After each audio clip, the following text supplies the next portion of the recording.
Hi,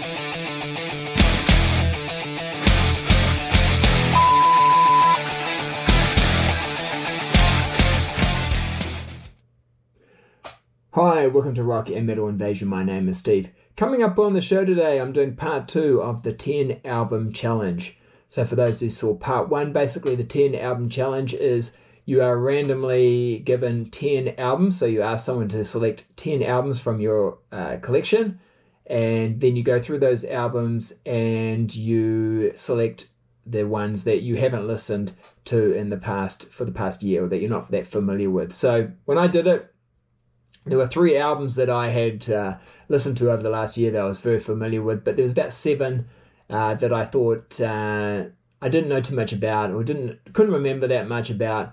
Definitely hadn't, pretty sure I hadn't played over the last year. So the idea is you then go and listen to those albums. So I've got 7 albums left over from the 10 album challenge that I have gone back and listened to, and it's been really great because I found some songs on those albums that I didn't realize I liked so much, that I maybe hadn't played very much, and also found out things about the band, some of those especially some of those lesser known bands. So hopefully going to find this interesting when I go back over these 7 albums, just briefly talk about them. Before I do that, just a shout out again to Frank at Channel 33, great channel. And he did the 10 album challenge and gave me the idea to do this as well. And yeah, like I say, it's been really good and something I will probably do again. So I've got 7 albums to talk about. So let's get into it. So one of the first albums that I was quite looking forward to playing, because I thought this was the perfect album to revisit. Some of these albums, you think to yourself, oh, I've been meaning to play that. I forgot I even had it in my collection, especially when you got a pretty big collection like I have. You just forget sometimes about some of the albums and artists that you've got in your collection. So the group was Circle of Soul, and the album was Hands of Faith. Now, I mean, all of these albums I do remember playing, I do remember them, but this one in particular, I thought, I don't think I've given it a fair go. And I think I did write it off a little bit as, it's funk metal. It was a big thing in the early 90s. Not really my thing. So I do remember mentioning that Long Arm of the Law was a good song, and absolutely that is a good song. But I've given it a good play and actually really started to enjoy it. War, the opening song on side 1, is good. Shattered Faith, now there's a music video for that, and that's a really good song actually.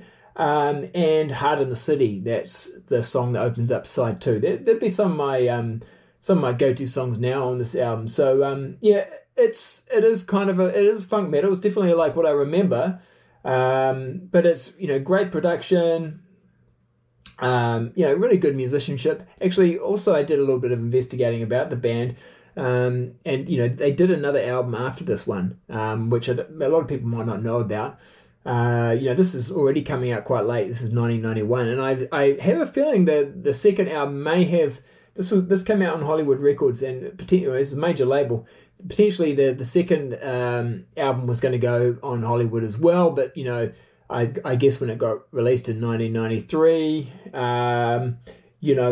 the writing was on the wall, so to speak. This sort of stuff wasn't going to sell. I know this pretty much wasn't a big seller, so I think it got more of an independent release in the end. And I had a quick listen to that digitally online. And nothing real. There was a couple of good songs, but probably not as good as this one, but still pretty solid effort.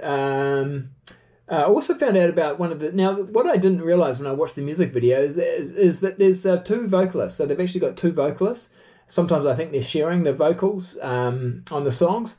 They do sound fairly similar. But maybe that's why I didn't even realize that there were 2 vocalists. But one of the vocalists is a guy called Eric Mastrocolis.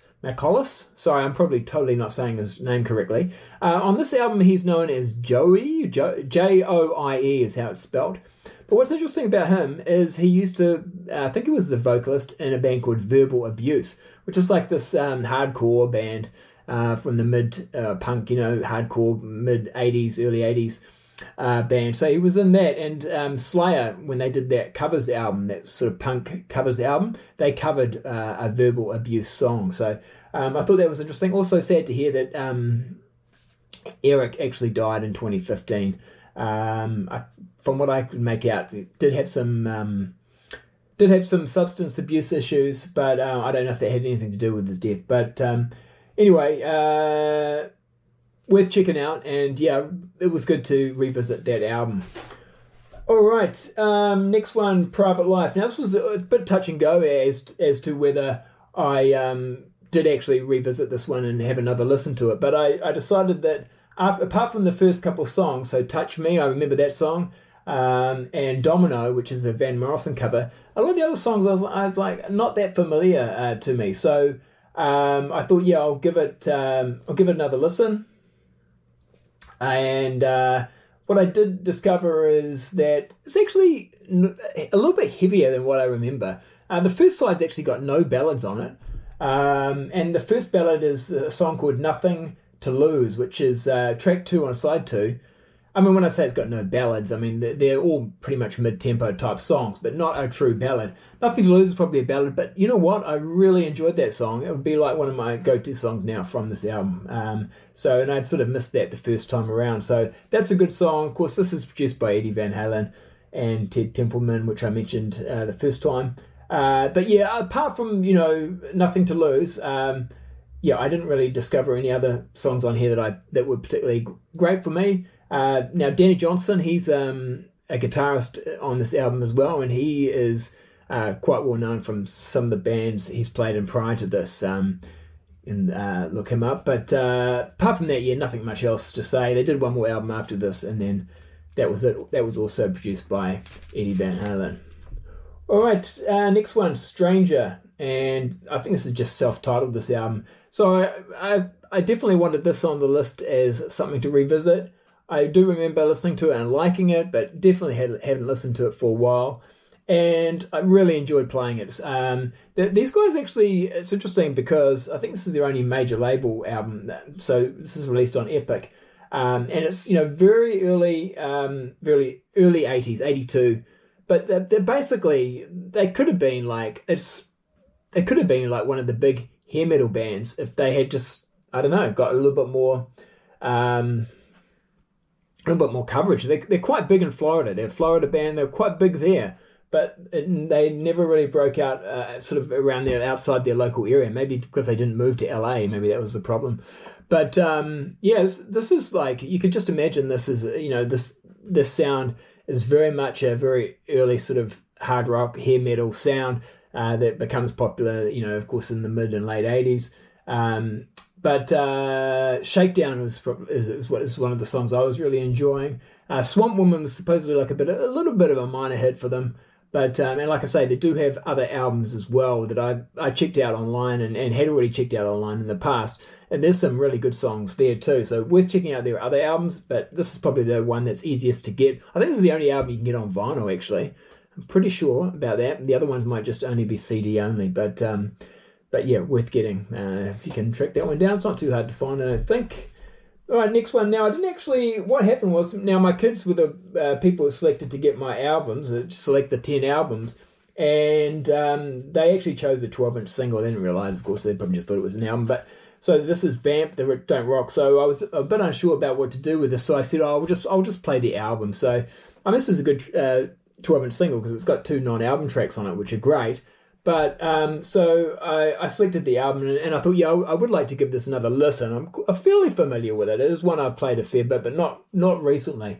It's totally hair metal, as you can see. And produced by Tony Platt, came out on Atlantic in 1989.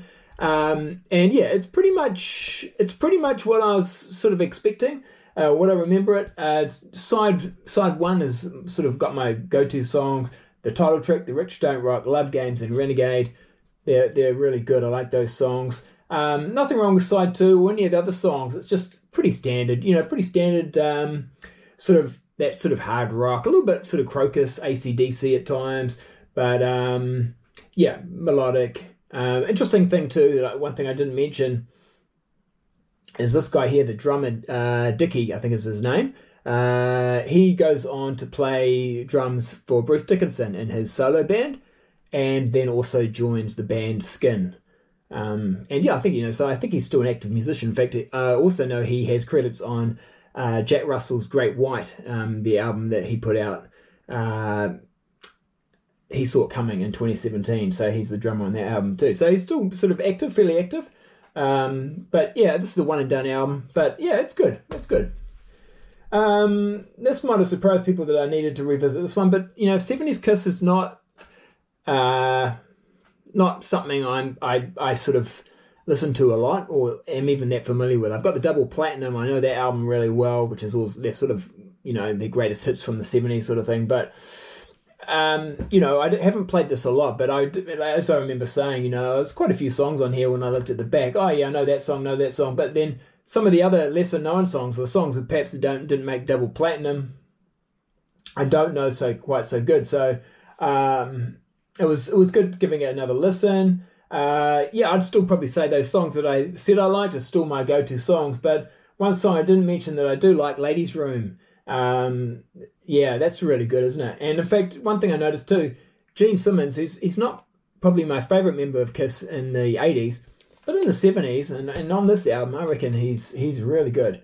And there's a couple of Peter Criss vocals on here. He does Hard Like Woman, which is a really good song. I really like that one, and he does the songwriting for this one as well. He does Baby Driver, which I didn't think was too bad actually. I wasn't super familiar with it, but I thought it was an okay song. So actually, this is a really good album. I know that some people it's their favourite Kiss album, and I'm not surprised. It is pretty good. So yeah, I enjoyed playing it. Now my copy of the album's fairly beaten up a little bit really, but not in the best condition. But I did notice when I was looking at it that I do still have the stickers, so that it came with stickers. So I've still got that. This is kind of like this sticker here has been taken off or has fallen off, and just here has it as well. But the rest is still on here. I don't think it's very sticky now though, because some of it's sort of peeling off and there's no stickiness on it. But I don't know. These are probably not easy to get. A lot of these would have been used up when people got the album, I guess. So kind of lucky to have that. So yeah. All right. There's a couple more to go. Next one, Masters of Reality. Now I totally got the date wrong on this when I talked about it, because I said 1992. This is actually 1988. It probably just sounded like 1992 because it seemed like these guys were just ahead of the game. Yeah, it's kind of retro, but it just seemed like that it was more that sort of getting into that sort of alternative, and that retro sound that started to become more popular again in the early 90s. But no, this is 1988. And I thought, yeah, I'll give it another spin. This is a great album. I knew I loved this album, but I thought I haven't played it for a while, and it just confirmed what I already knew. This is excellent. I love the fact that it's like a gatefold. So it's great album art there, and all it's got is just a sticker here that says Masters of Reality. Very simplistic, but very cool. Now the gatefold in the middle, it's got a bit more detail in there. But yeah, Chris Goss, of course, is the main guy. It's produced by Rick Rubin. Yeah, great production. Yeah, it's really hard to describe, but it's very, very good. So yeah, worth checking out. All right, one more to go, and again, another great album, one I'm very familiar with, but I thought I'll revisit it because I haven't played the this is the reissue. So it says here, it's a reissue of Gutter Ballet by Sabotage, and again, this is a nice gatefold. Originally, it wasn't a gatefold because I did used to have this on the original vinyl, but yeah, now it's a gatefold like that. Very nice. And there's the insert, but it also came with a 10-inch single, Thorazine Shuffle. Now that's great because that song was only on the CD of the album, not on the vinyl version of the album, so it's good to have that one on vinyl. Very annoying, they used to do that back in the day. I